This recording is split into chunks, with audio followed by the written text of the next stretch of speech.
Hi everybody. I just finished scoring about 50 of the in-task assignments for the sections that I instruct, and I wanted to offer you some commentary or some tips that are going to sort of set the stage for the remainder of our term together. I want to keep our comments focused in two areas. One is going to be housekeeping, and two is going to be the construction of the actual narrative. As I was scoring, I noticed that a number of folks only included an artifact. For this week, that would be a lesson plan. And as good as that is, it is certainly not complete. And you may have noticed that you received a significantly diminished credit on your grade book. If you would like to redo the assignment, I can let you do that if you request it. And of course, that would be for some reduced credit. But the piece that is the primary line share of the points for this assignment is the in-task assignment that houses your reflection. When you're submitting any of the in-tasks, there will usually be the actual in-task template, and then there will also be a supportive artifact. That could be, sometimes it's a lesson plan, sometimes it's a journal entry. There are a number of other possible artifacts that could be included, but you will need to include both of those. And several of you did delete those, or simply didn't include it. Let's focus again on the actual practice of reflection.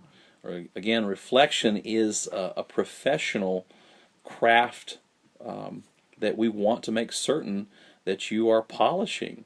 And it is not something that you'll get in 1 week or 2 or even 8 for that matter. This term will only last 8. It's really a professional pursuit that will last the lifetime of your tenure as a teacher. I've been working almost 20 years in the public school classroom, and I'm still working on it. It constantly is developing and morphing into new things. So let me help you on the subsequent assignments that follow throughout the rest of this term. I think there are 3 or 4 more where you'll be working on the in-tasks.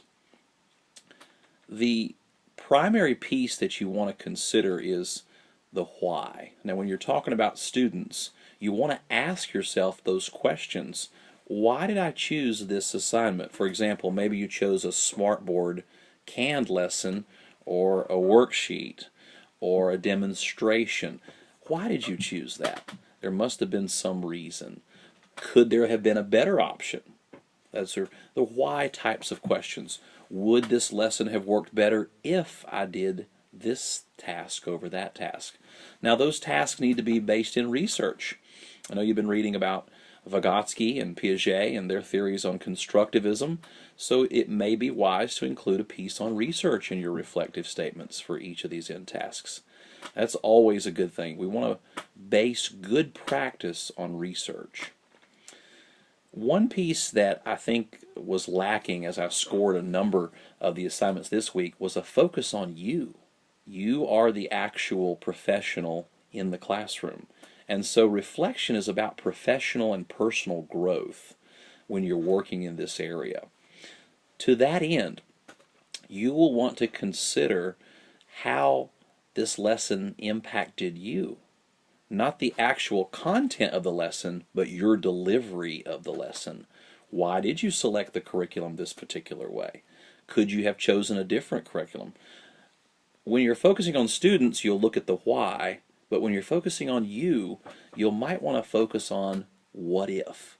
What if I had done it this way? Would that have been better for my students? How could I do it differently? What kind of materials do I need to secure for next time? Sometimes reflection happens on the fly. Let me give you an example. I'm a laboratory science teacher, and so I may employ a lesson by first period that's brand new that I've never done before. And let me tell you what, my kids are the greatest practitioners for me to reflect personally on the fly. And I do record those things. So by second period, I've already made slight modifications to the way I deliver. And then by fifth or sixth or seventh period toward the end of the day, let me tell you what, they've got a well-oiled machine. And you learn from your own mistakes.